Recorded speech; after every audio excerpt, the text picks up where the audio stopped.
औज़ बिल्ला मिनश शैतानिर रजीम बिस्मिल्लाहिर रहमानिर रहीम रब्बे ज़िदनी इल्मा। ऐ अल्लाह ताला मेरे इल्म में इजाफा फरमा और मुझे सच बोलने की तौफीक अता फरमा। जिन जान पाकिस्तान जी, सबसे पहले वही बात, तो एक गोली क्यों चलाई जी? ऐ दसो, दसना पैना है। सिपा सलार जी, कुछ खाला जी का घर नहीं गा। इंसान ने खून बोलेगा तो तुसी इंशाअल्लाह फटे ते चढ़ोगे। छोटा टींडा भी, बड़ा टींडा भी, मरियम नवाज भी, सारे सजाए मौत वाले लोग है। जिन जान पाकिस्तान जी, याद रखना मेरी गल। तारण क्योंकि परचा हो जाना ना ख्वाजा आसिफ ते, वो परचा हो जाना, उन्होंने साबित हो जाना कि इन्होंने किया। वह वक्ती तौर के उत्ते परचा नहीं हो रहा, यह कोई इन्हों की कमजोरी है या कोई इन्हों की हिकमत अमली है, यह अल्लाह ताला बेहतर चाहते। वो परचा कमजोर नहीं करना चाहते, वो चाहते हैं कि इन्हों का दौर खत्म हो सकता। मेरी सोच है अल्लाह पाक बेहतर जानते हैं कि हो सकता इन्हों की हिकमत अमली हो कोई।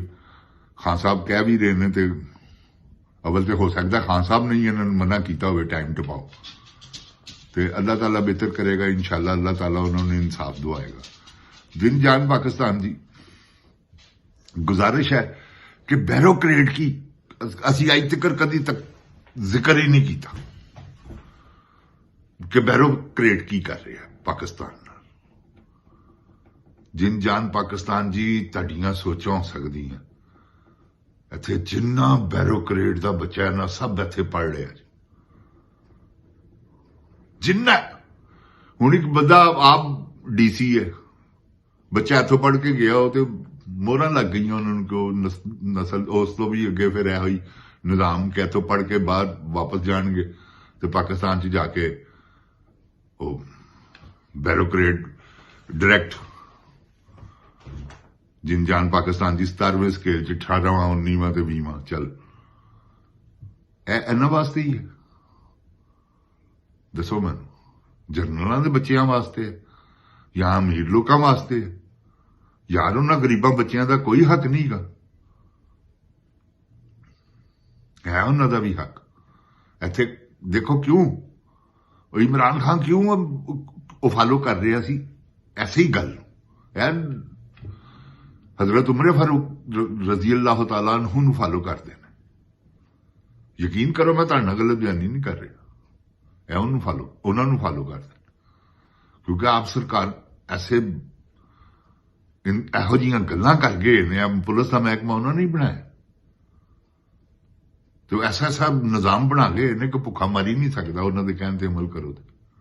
उन्होंने कहा दरियाए दजला के किनारे अगर एक भी भूखा कुत्ता मर गया तो है अमर, तुम्हें उसका भी हिसाब देना पड़ेगा। तो जिन जान जी, अल्लाह ताला देखो ना, ईमान वाले लोग सन यार, की मिसाल है। पत्थर सिर के थले रख के सुते हैं, तो किसी मुल्क का आया वो कासद पैगाम लैके, तो उन्हें पूछे आके कि तुहाडा बादशाह किथे है? उन्हें कहा वो उधर चले गया, अगे एक जंगल के बाग आएगा, अगे उत्थे तन मिल जाएंगे। वो क्या गया तो एक बंदा देखिए, उन्हें पत्थर सिर से रख के थले सुताया। उन्हें चार चफेरे देखा, कोई नहीं, तो खीर जगाया गया मैं वक्त दे खलीफा में मिलना। तो मैंने उन्होंने कहा इधर मिलणगे। उन्होंने कहा हाँ गल कर। उन्हें कहा बस गल मैं कर ली है। पहले तो उन्हें कलमा पढ़िया, उस तो बाद अपने बादशाह ने कहा बादशाह बस कर, तेरी ईट नाल ईट वजा दे गई। तो जिन जान पाकिस्तान जी उन्होंने फॉलो करते हैं। खुदा पाक दी कसम, कोई बच्चा इत्थे बगैर तलीम दे है ही नहीं, निजाम ही नहीं गा। उन्हें 12वीं तक तो तलीम गौरमेंट दे रही है, ਇਹਦੇ ਚ ਹੀ ਉਹਦਾ ਸ਼ਾਉਰ ਬੇਦਾਰ ਹੋ ਜਾਂਦਾ। ਉਹ ਜਿਹੜੇ ਪੜ੍ਹਨਾ ਚਾਹੁੰਦੇ ਨੇ ਉਹ ਗੌਰਮੈਂਟ ਹੀ ਪੈਸੇ ਦਿੰਦੀ, ਉਹ ਅੱਗੇ ਵੀ ਪੜ੍ਹਦੇ ਨੇ, ਆਹਿਸਤਾ ਆਹਿਸਤਾ ਗੌਰਮੈਂਟ ਤੇ ਲਾ ਦਿੰਦੇ ਨੇ, ਕੋਈ ਟਿਕ ਹੀ ਨਹੀਂ। ਤੇ ਇਹ ਜਿਨ ਜਾਨ ਜੀ ਨਿਜ਼ਾਮ ਜਿਹੜਾ ਉਹ ਕਿਉਂ ਹੈ ਬਿਹਤਰ? ਕਿਉਂ ਤਰੱਕੀਆਂ ਕਰ ਰਹੇ ਨੇ? ਇਹ ਸੋਚ ਸਕਦੇ ਨੇ ਇਸ ਤਰ੍ਹਾਂ ਕਿ ਬੰਦਿਆਂ ਨੂੰ ਇੰਜ ਮਾਰ ਦਿਓ? ਅੱਲਾ ਦੀ ਕਸਮ ਹੈ, ਇਹਨਾਂ ਦੀ ਆਵਾਮ ਮਿਲਟਰੀ ਅਗਰ ਇਹੋ ਜਿਹਾ ਕੰਮ ਕਰੇ ਨਾ ਤੇ ਮਿਲਟਰੀ ਨੂੰ ਅੱਗ ਲਾ ਦੇਣ।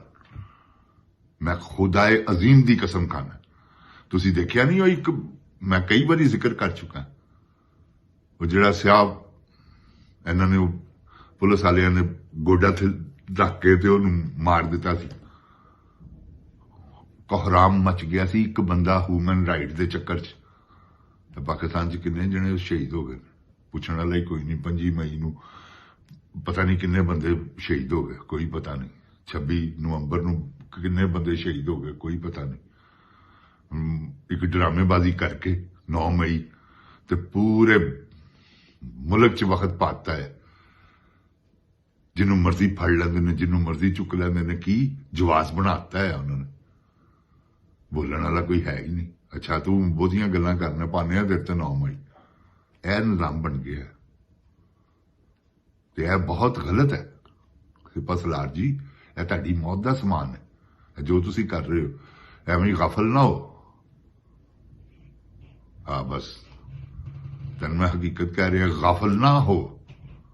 ਵਕਤ ਤੇਰੇ ਤੇ ਵੀ ਆਣਾ। ਜੋ ਤੂੰ ਕਰ ਰਿਹਾ ਤੇਰਾ ਕੀ ਖਿਆਲ ਹੈ? ਤੂੰ ਆਰਾਮ ਨਾਲ ਨਿਕਲ ਜਾਏਗਾ। ਉਹ ਜਿਹੜੀ ਟਿਕਟੌਕ ਕਮਿਊਨਿਟੀ ਹੈ ਤੇਰੇ ਕੋਲੋਂ ਕਰਵਾ ਰਹੀ ਹੋ ਐਵੇਂ ਹੀ ਨਾ। ਜਿਨ ਜਾਨ ਪਾਕਿਸਤਾਨ ਜੀ, ਵਕਤ ਆਣਾ। ਸਾਡੇ ਮੁਲਕ 'ਚ ਸਹਾਫੀ, ਬੈਰੋਕਰੇਟ, ਆਰਮੀ ਦੇ ਜਰਨੈਲ, ਉਸ ਤੋਂ ਬਾਅਦ ਅਦਲੀਆ, ਉਸ ਤੋਂ ਬਾਅਦ ਮਹਿਕਮਾ ਪੁਲਿਸ, ਉਸ ਤੋਂ ਬਾਅਦ तमाम ਏਜੰਸੀਆਂ, ਕਿਸੇ ਨੇ ਵੀ ਅੱਜ ਤੱਕ ਸੰਸੀਅਰ ਹੋ ਕੇ ਪਾਕਿਸਤਾਨ ਨਾਲ ਕੁਝ ਨਹੀਂ ਕੀਤਾ। ਮਹਿਕਮਾ ਟੈਕਸ ਹੋਵੇ, ਭਾਵੇਂ ਜਿਹੜਾ ਮਰਜ਼ੀ ਮਹਿਕਮੇ ਹੋਣ, ਸਭ ਆਪਣੀਆਂ ਲੁੱਟ ਖਸੁੱਟਾਂ ਪਾਈਆਂ ਇਹਨਾਂ ਨੇ। ਜਿੰਦ ਜਾਨ ਪਾਕਿਸਤਾਨ ਜੀ, ਅਗਲੇ ਤੇ 30 ਲੱਖ ਰੁਪਇਆ ਇਨਕਮ ਟੈਕਸ ਬਣ ਰਿਹਾ ਵਾ ਤੇ ਉਹਦੇ ਕੋਲੋਂ 3 ਲੱਖ 'ਚ ਹੀ ਮੁਕਾਤੀ। 2 ਲੱਖ ਗਵਰਨਮੈਂਟ ਦੇ ਖਾਤੇ 'ਚ ਤੇ ਲੱਖ ਆਪ ਰੱਖਿਆ। ਚੱਲ 27 ਅਗਲੇ ਦਾ ਮਾਫ। ਇਹ ਤੇ ਪਾਕਿਸਤਾਨ 'ਚ ਹੁੰਦਾ ਰਹਿੰਦਾ ਤੇ ਹੋ ਰਿਹਾ ਤੇ 17 ਸਾਲਾਂ ਤੋਂ ਹੋ ਰਿਹਾ। ਜਿੰਦ ਜਾਨ ਪਾਕਿਸਤਾਨ ਜੀ, ਇਹਨੂੰ ਠੀਕ ਕਰਨਾ ਪਏਗਾ। ਇਹ ਕੁੱਤਾ ਗਾ ਜੇ, ਖੂਹ ਚੋਂ ਕੱਢ ਸੁੱਟੋ। ਇਮਰਾਨ ਖਾਨ ਹੁਣ ਕਾਲ ਦਵੇ ਤੁਹਾਨੂੰ ਤੇ ਤੁਸੀਂ ਚੱਲਣਾ ਨਹੀਂ। ਹੁਣ ਨਹੀਂ ਹੈ ਤੁਹਾਡੇ ਤੇ ਗੋਲੀ ਚਲਾਉਣਗੇ। ਇਹਨਾਂ ਨੂੰ ਪਤਾ ਲੱਗ ਗਿਆ ਅੰਜਾਮ ਕੀ ਹੈ। ਹੁਣ ਇਹਨਾਂ ਨੇ ਕੀ, ਬੇਬੇ ਆਪਣੀ ਕੋਲ ਵਾਜੇ ਜ਼ਰੂਰ ਵਜਾਣਗੇ, ਗੋਲੀ ਨਹੀਂ ਚਲਾਉਣਗੇ। ਮੈਂ ਤੁਹਾਨੂੰ ਦੱਸ ਦਿਆਂ, ਇਹਨਾਂ ਨੇ ਚਲਾ ਕੇ ਦੇਖ ਲਿਆ ਕਿ ਉਹਦਾ ਅੰਜਾਮ ਕੀ ਹੈ। ਪੂਰੀ ਦੁਨੀਆ 'ਚ ਐਡਾਂ ਬੰਦ ਹੋ ਰਹੀਆਂ ਨੇ, ਇਹਨਾਂ ਨੇ ਪਾਗਲ ਹੋ ਜਾਣਾ। ਜ਼ਿਹਨੀ ਤੌਰ ਦੇ ਉੱਤੇ ਬੁਖਲਾ ਗਏ ਨੇ। ਮੇਰਾ ਅੱਲਾ ਜਾਣਦਾ, ਮੈਂ ਤੁਹਾਡੇ ਨਾਲ ਗਲਤ ਬਿਆਨੀ ਨਹੀਂ ਕਰਦਾ। ਤੁਹਾਨੂੰ ਪਤਾ ਹੀ ਨਹੀਂਗਾ ਕਿ ਇਹਨਾਂ ਦਾ ਕੀ ਹਾਲ ਹੈ। ਰਾਤ ਨੂੰ ਨੀਂਦਰਾਂ ਨਹੀਂ ਆਉਂਦੀਆਂ। ਜਿਨ ਜਾਨ ਪਾਕਿਸਤਾਨ ਜੀ, ਮਾਸੂਮ ਲੋਕਾਂ ਨੂੰ ਮਾਰ ਦਿੱਤਾ ਹੈ। ਉਹ ਸਾਰੇ ਨਕਸ਼ੇ ਤੇ ਪਤਾ ਹੈ ਨਾ, ਜਿਨ੍ਹਾਂ ਨੇ ਇਹ ਕੀਤਾ ਹੈ ਉਹਨਾਂ ਨੂੰ ਤੇ ਪਤਾ ਹੈ ਨਾ ਕਿ ਅਸੀਂ ਕੀਤਾ ਹੈ। ਮੈਨੂੰ ਪਤਾ 5 ਮਿੰਟ ਪਹਿਲੇ ਮੈਂ ਕੀ ਕੀਤਾ। ਮੈਂ ਚਾਹ ਪੀ ਕੇ ਆਇਆ, ਮੈਨੂੰ ਪਤਾ ਹੈ। ਮੈਨੂੰ ਪਤਾ 5 ਮਿੰਟ ਪਹਿਲੇ ਮੈਂ ਕਿਹੜੇ ਆਰਡਰ ਕੀਤੇ। ਜਨਰਲ ਸਾਹਿਬ ਨੂੰ ਪਤਾ ਹੈ, ਵਜ਼ੀਰ ਆਜ਼ਮ ਨੂੰ ਪਤਾ ਹੈ। ਬੁਖਲਾ ਗਏ ਨੇ। ਹੁਣ ਉਹਨਾਂ ਨੂੰ ਆਪਣੀ ਮੌਤ ਦਾ ਨਕਸ਼ਾ ਨਜ਼ਰ ਆ ਰਿਹਾ। ਮੌਤ ਦਾ ਨਕਸ਼ਾ ਕਿਉਂ ਨਾ ਨਜ਼ਰ ਆਵੇ ਜਿਨ ਜਾਨ ਪਾਕਿਸਤਾਨ ਜੀ? ਇਸ ਕਰਕੇ ਕਿ ਇਨਸਾਨਾਂ ਦੀਆਂ ਜਾਨਾਂ ਨੂੰ ਜ਼ਾਇਆ ਕਰ ਦਿੱਤਾ ਹੈ ਯਾਰ ਇਹਨਾਂ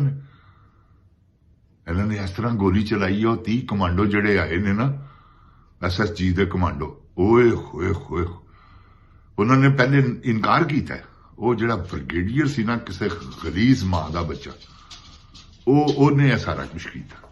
ਓਏ ਬ੍ਰਿਗੇਡੀਅਰ, ਮੈਨੂੰ ਬਸ ਉਹ ਕਹਿੰਦਾ, ਜਿਸ ਬੰਦੇ ਨੇ ਮੈਨੂੰ ਇਹ ਸਾਰੀ ਡਾਇਰੀ ਦਿੱਤੀ ਹੈ ਨਾ, ਉਹ ਕਹਿੰਦਾ ਮਲਕ ਸਾਹਿਬ ਮੈਂ ਇਸ ਗੱਲ ਦੀ ਤੁਹਾਡੇ ਕੋਲ ਮਾਜ਼ਰਤ ਚਾਹੁੰਦਾ ਵਾਂ, ਕਿਉਂਕਿ ਉਹ ਵਰਦੀ ਬਾਵਰਦੀ ਹੁੰਦਾ ਤੇ ਉੱਤੇ ਲਿਖਿਆ ਹੁੰਦਾ। ਕਹਿੰਦਾ ਮੈਂ ਉਹ ਕਿਉਂਕਿ ਬਗੈਰ ਵਰਦੀ ਦੇ ਸੀ। ਇਹ ਜ਼ਰੂਰ ਮੈਨੂੰ ਪਤਾ ਕਿ ਬ੍ਰਿਗੇਡੀਅਰ ਸੀ, ਇਸ ਕਰਕੇ ਕਿ ਮੈਂ ਉੱਥੋਂ ਦੇ ਬੰਦਿਆਂ ਕੋਲੋਂ ਸੁਣ ਲਿਆ ਸੀ, ਉਹਨਾਂ ਦੇ ਕੋਲੋਂ। ਤੇ ਜਿਨ ਜਾਨ ਪਾਕਿਸਤਾਨ ਜੀ, ਉਹਦਾ ਮੈਂ ਤੁਹਾਨੂੰ ਸੁਣਾ ਵੀ ਦਿਆਂਗਾ ਇਨਸ਼ਾਅੱਲਾ। ਕੋਈ ਐਸੀ ਗੱਲ ਨਹੀਂ ਕਿ ਮੇਰੇ ਕੋਲ ਹੈ ਉਹਦੀ ਰਿਕਾਰਡਿੰਗ। ਉਹਨੇ ਮੈਨੂੰ ਮੈਸੇਜ 'ਚ ਕੀਤੀ ਕਿ ਵਾਈਟ ਵਾਟਰ ਆਪਰੇਸ਼ਨ ਦਾ ਨਾਂ ਹੈ। ਉਹ SSG ਦੇ 30 ਕਮਾਂਡੋ ਆਏ ਨੇ। ਬ੍ਰਿਗੇਡੀਅਰ ਨੂੰ ਉਹਨਾਂ ਨੇ ਕਿਹਾ ਕਿ ਅਸੀਂ ਨਹੀਂ ਗੋਲੀ ਚਲਾਣੀ, ਇਹਨੇ ਆਰਡਰ ਕੀਤੇ ਨੇ। ਅਖੀਰ ਇਹਨੇ ਗਨ ਫੜ ਕੇ ਆਪ ਚਲਾਈ ਹੈ, ਸਨਾਈਪਰ। ਤੇ ਬਸ ਫਿਰ ਉਸ ਤੋਂ ਬਾਅਦ ਉਹਨਾਂ ਨੂੰ ਵੀ ਮਜਬੂਰਨ ਚਲਾਣੀ ਪੈ ਗਈ। ਤੇ ਜਿਨ ਜਾਨ ਪਾਕਿਸਤਾਨ ਜੀ ਕੋਹਰਾਮ ਮਚ ਗਿਆ। अल्लाह ताला मेरे पाकिस्तान के हाल ते रहम फरमावे, अल्लाह ताला मेरे पाकिस्तान की हिफाजत फरमावे। इमरान खान वाला जिन्नी जल्दी हो सके अल्लाह ताला उन्होंने ले आवे। तो जिनजान जी आ रहे हो, तुहानू मैं दस दिता है, 3 महीने पहले ही कहता सी कि जनवरी 25 तो पहले इंशाल्लाह। देखो तुसी 2-4 दिन अगे तो 2-4 दिन पिछे। जिनजान पाकिस्तान जिंदाबाद, इमरान खान जिंदाबाद। ओए गोली क्यों चलाई जे, ऐ दसो। अस्सलाम वालेकुम। जिनजान पाकिस्तान दी अवाम जिंदाबाद।